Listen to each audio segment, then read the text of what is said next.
حضرت ابو بکر صدیق رضی اللہ تعالیٰ آیا، لیکن حضرت حسین رضی اللہ تعالیٰ عنہ وہ یزید کی پالیسی کو جانتا تھا، یزید کے دورہ رویہ سے واقف تھا، وہ جانتے تھے کہ یزید ایک نمبر کا ظالم ہے، یزید ایک نمبر کا فاسق ہے، فاجر ہے۔ حضرت حسین رضی اللہ تعالیٰ عنہ مرتے دم تک یزید کے خلاف سنگرش کرتے رہے، یزید کے خلاف احتجاج کرتے رہے، یزید کے خلاف دھرنا دیتے رہے۔ آج تم پروٹیسٹ نہیں کرتے ہو، آج تم اپنا حق لینے کے لیے میدان میں نہیں اترتے ہو، پھر کیوں کہتے ہو اللہ کی مدد کب آئے گی؟ اللہ کی مدد گھر بیٹھ کے نہیں آتی ہے، اللہ کی مدد حلوہ پراٹھا کھانے سے نہیں آتی ہے، اللہ کی مدد عید میں سویاں پکانے سے نہیں آتی ہے، اللہ کی مدد قربانی میں بکرا ذبح کر لینے سے، یہ جانوروں کی قربانیاں پیش کرنے سے نہیں آتی ہے۔ اللہ کی مدد جب آتی ہے جب تم میدان میں نکلو گے، اللہ کے کلمے کو بلند کرنے کے لیے، نبی کی رسالت کو بلند کرنے کے لیے، حسین کے پیغام کو آگے بڑھانے کے لیے تم گھر میں بیٹھے ہو۔ نوجوان نسلیں آوارہ ہوتی جا رہی ہے، نشیڑی ہو رہی ہے، گجیڑی ہو رہی ہے، ان کے موبائلوں میں صرف ڈریم ملتا ہے، ان کے موبائلوں میں ہاؤس اینڈ ملتا ہے، یہ ڈریم لگاتا ہے، یہ گیم لگاتا ہے، لاکھ پتی بنتا ہے، کروڑ پتی کا سپنا دیکھتا ہے، رشوت کھاتا ہے، سود کھاتا ہے، حرام کھاتا ہے، پھر کہتا ہے اللہ کی مدد کیوں نہیں آ رہی؟ نہیں آ سکتی اللہ کی مدد، اللہ کی مار آئے گی، اللہ کا عذاب آئے گا، کیونکہ تم نے اللہ کے عذاب کو للکارا ہے، اللہ کے غضب کو للکارا ہے۔ حسین کے محبت کو تم نے تار تار کیا ہے۔ حوا کی بیٹیوں کو دیکھو، ان فاطمہ کی کنیزاؤں کو دیکھو، بن سور کے گھر سے نکلتی ہے، عید کا موقع آتا ہے، عید جیسی خوشی کا دن آتا ہے، یہ حوا کی بیٹیاں ٹائٹ کپڑا پہنتی ہیں، چست کپڑا پہنتی ہیں، چھوٹا کپڑا پہنتی ہیں،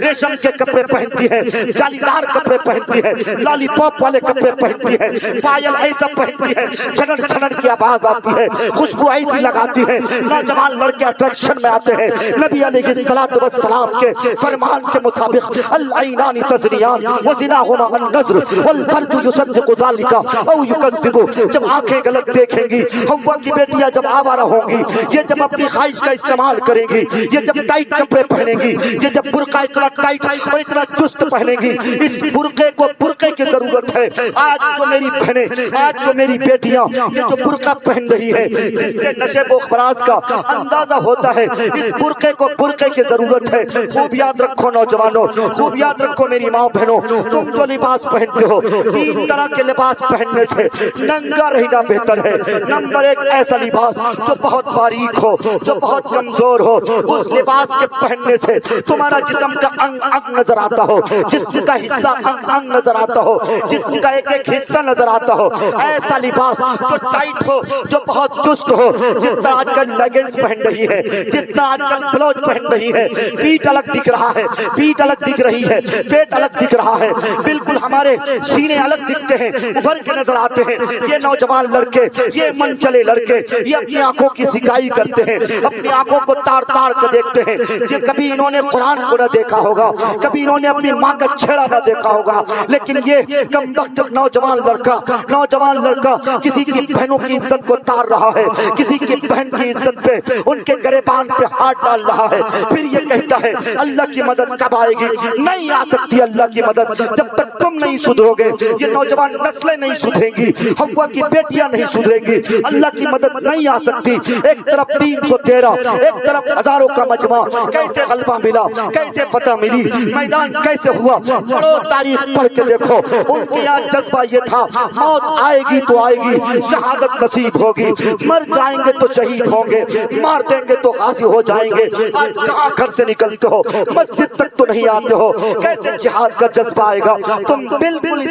مسلمان نہیں ہو، تمہارے اندر اسلام کی کوئی چیز نہیں ہے، اسلام کی کوئی خوبی نہیں ہے۔ چیک کرو اپنے ایمان کو، ناپو اپنے ایمان کو، ایمان کا تھرمامیٹر حاصل کرو، ایمان کا تھرمامیٹر حاصل کرو۔ ہاں تم بخار ناپتے ہو، بخار ناپنے کی مشین تمہارے پاس ہے، لیکن ایمان ناپنے کا تھرمامیٹر آج کسی کے پاس نہیں ہے، میرے پاس بھی نہیں ہے، تیرے پاس بھی نہیں ہے۔ کسی کی دوستی اللہ والوں سے نہیں، کسی کی دوستی غریبوں سے نہیں، کسی کی دوستی مظلوموں سے نہیں۔ اس لیے تم بگڑے، تمہاری بچیاں بگڑی، تمہاری سوسائٹی بگڑی، یقین جانو حالات کے مت رونا رو، مودی یوگی کو گالی مت بکو، کسی حکومت کے نمائندوں کو مت کہو برا بھلا، تم بگڑے ہو، تم آپس میں لڑ لڑتے ہو، دیوبندی بریلوی کو کافر، بریلوی دیوبندی کو کافر، وہ اس کو کافر، تم صرف کافر کہنے کے لیے آئے ہو، کفر کا فتویٰ بانٹنے کے لیے آئے ہو۔ اپنے گریبان میں کبھی جھانک کر دیکھو ہم کیا تھے، ہم کیا ہیں، ہماری تاریخ کیا تھی، ہم کیا ہو گئے۔ ہم تو فاتح بن کر آئے تھے، ہماری تعداد تو مٹھی بھر کی تھی، ہم جہاں جاتے تھے میدان ہمارا ہوتا تھا، لیکن بدقسمتی آج کوئی غور و فکر نہیں کر رہا، کوئی نہیں کر رہا۔ بزرگوں ساتھیوں، یقین جانو میں کہہ رہا ہوں، نبی علیہ السلام کی بعثت کس مقصد سے ہوئی تھی؟ یہ ہمارے جو کچھ مولوی حضرات ہیں نا، یقین جانو ان کی بھی دھلائی ہونی چاہیے، ہاں مرمت ہونی چاہیے، چاہے میں کیوں نہ ہوں۔ اگر آپ کو نفرت کی تعلیم دوں، اگر آپ کو سماج میں بانٹنے کی بات کروں، آپ سے کہوں کہ سید کے رشتے خان کیا نہ ہونے چاہیے، انصاری کا رشتہ شیخ کیا نہیں ہونا چاہیے، دیوبندی بریلوی کے جنازے میں نہ جائے، بریلوی دیوبندی کے جنازے میں نہ آئے، یقین جانو میرے گریبان کو پکڑنا چاہیے تمہیں، لیکن تم حوصلہ بلند کرتے ہو، تم ایسے مولویوں کو اپنے سر کا تاج سمجھتے ہو۔ آج مولانا سلمان اظہری جن کو میں بھی بہت عزت کے ساتھ دیکھتا تھا،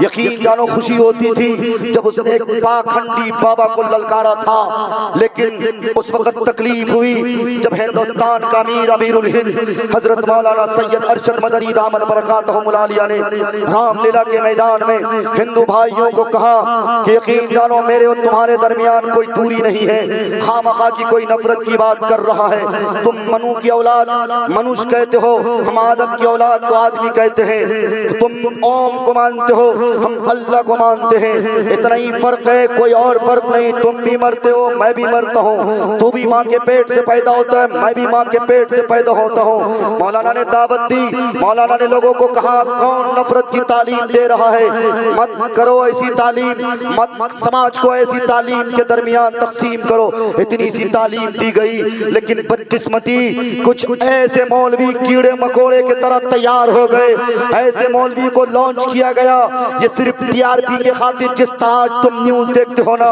یہ اے بی پی نیوز والے، ریپبلک بھارت والے دیکھتے ہو کیسے کیسے تھمبنیل لگاتے ہیں، نوجوان لڑکا اٹریکشن میں آ کر تھمبنیل پہ انگلی لگاتا ہے، شائستہ کو یہ کر دیا، شائستہ کو گڈو مسلم نے ریپ کر دیا تو یہ کر دیا تو وہ کر دیا، اسی طرح کے تھمبنیل لگ جاتا ہے، ہر کوئی اس پہ کلک کرتا ہے، کیوں؟ ٹی آر پی کا کھیل ہو چکا ہے آج کے زمانے میں ٹی وی۔ ہمارے کچھ میڈیا بھائی کے میڈیا کے بھی ساتھی ہیں، ان لوگوں کیا بھی ایسا تھمبنیل کبھی کبھی ہوتا ہے، لیکن میں جانتا ہوں یہ بنگال کا علاقہ ہے الحمدللہ، یہ لوگ ایسا کچھ نہیں کرتے ہیں، بنگالیوں کو اللہ نے بڑا جذبہ دیا ہے، آپ سب نے جنگ آزادی کے لیے بھی بڑی قربانیاں پیش کری ہیں، آپ مبارکبادی کے مستحق ہو، لیکن میں بتا یہ رہا ہوں ٹی آر پی کا کھیل جب ٹی وی بن چکا ہے، بائیکاٹ کرو ایسے چینلوں کا، کیوں دیکھتے ہو ریپبلک ٹی وی، کیوں دیکھتے ہو اے بی پی نیوز، کیوں دیکھتے ہو آج تک چینل جو نفرت میں سماج کو بانٹ رہا ہے، ہندو مسلم میں بانٹ رہا ہے، ہندوؤں کو مسلم سے لڑاتا ہے، مسلمانوں کو ہندوؤں سے لڑاتا ہے، سکھوں کو مسلموں سے لڑاتا ہے، مسلمانوں کو سکھوں سے لڑاتا ہے، یہودیوں کو ان سے لڑاتا، ان کو ان سے لڑاتا ہے۔ جو لوگ نفرت کی پالیسی کرے، جو لوگ نفرت کی بات کرے، بھید بھاؤ کرے، سماج کو بانٹنے کی اور بانٹنے کی بات کرے، ایسے لوگوں کا بائیکاٹ کرنا چاہیے، ایسے چینلوں کا بھی بائیکاٹ کرنا چاہیے۔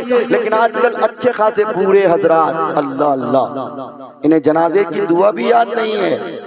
اگر کوئی پوچھ لے عیدین کی نماز کیسے پڑھی جاتی ہے یہ بھی یاد نہیں ہے، لیکن چائے کی دکان میں موبائل کھلتا ہے تو سب سے پہلے آج تک آتا ہے۔ ہاں کچھ چھوٹے نہ چھوٹے،